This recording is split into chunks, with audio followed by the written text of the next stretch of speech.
CSI star, Harvard Law, got a lot on your resume, and you're a incredible role model for a lot of people, working on some books. Tell me about your books you've written and ones that you're working on now.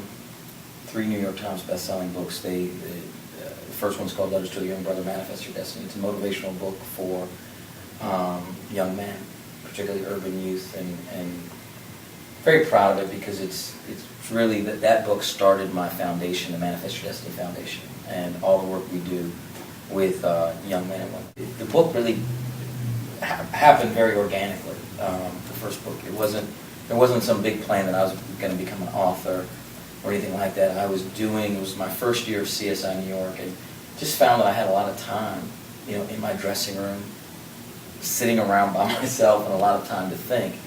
And I'd been doing, for years leading up to that, I'd been doing a number of speaking engagements at high schools and middle schools, particularly public high schools, public middle schools, talking about, because I'm the product of the public school system, and talking about education and focusing on educational opportunity and how you can change and better your life through education.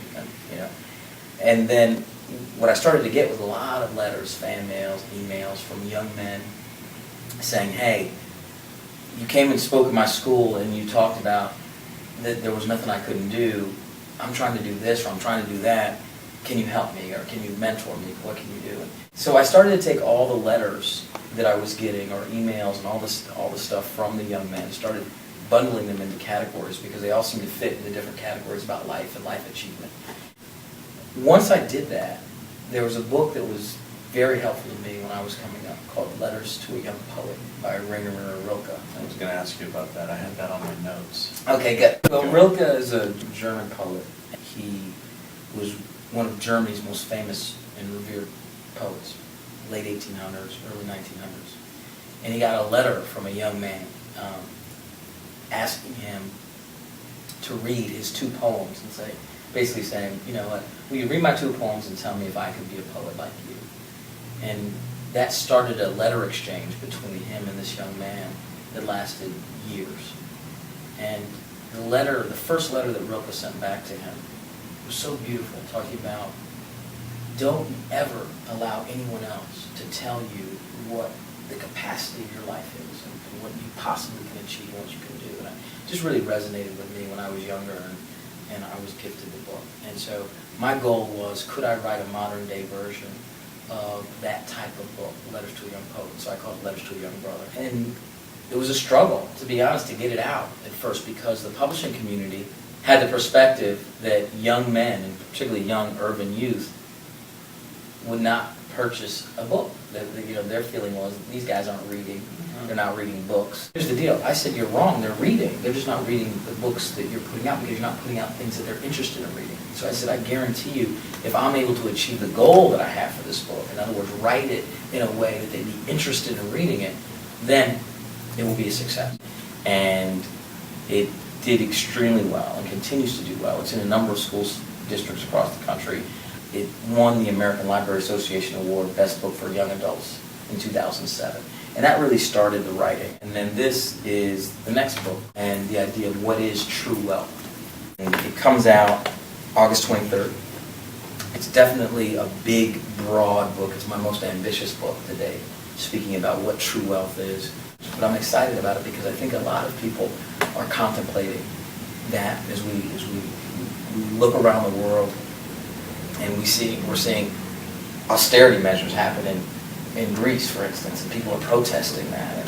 And then we're talking about debt issues here in this country, and there's so much talk about money and wealth and disparities and income disparities and fixing the education system. And the only way to do that is with money, and then health care and money. And so what is wealth, and how does money fit into our lives? And it's about building a wealthy life and living a full, true life. Money plus wellness equals wealth. What is your alternative in life? What is something about you that is different, where you've traveled a different road, where you've made your own choices? I think this all relates back beautifully, actually, to the book and books you've written. one thing that just popped into my head is something I talk about a great deal, and this idea of courage. The etymology of the root of that word is kur, which means heart. And so what true courage is living from your heart and having the ability to not allow fear, which for me, fear stands for false evidence appearing real. We're bombarded with false evidence that appears real, but it's not. It's untrue. So many of us have been told and sold things that are just false.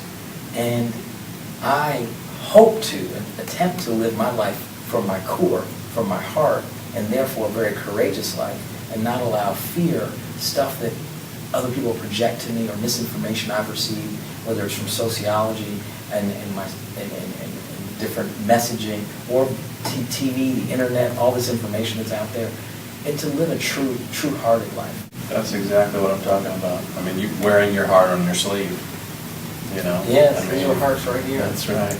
I hope and I pray that although we electronically download books and we can purchase them that way and Kindle it and all that, I hope that people never forget or lose this. I mean, it's so beautiful to see a page. I mean, look at these beautiful books here that you have.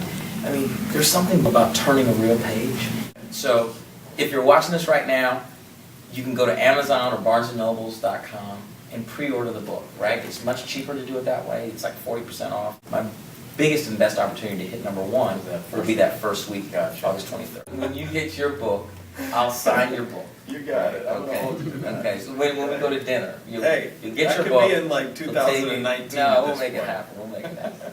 So it's great. All right. Well, Hill Harper, I appreciate you, Thank buddy. you. Thanks for coming Keep up out. the great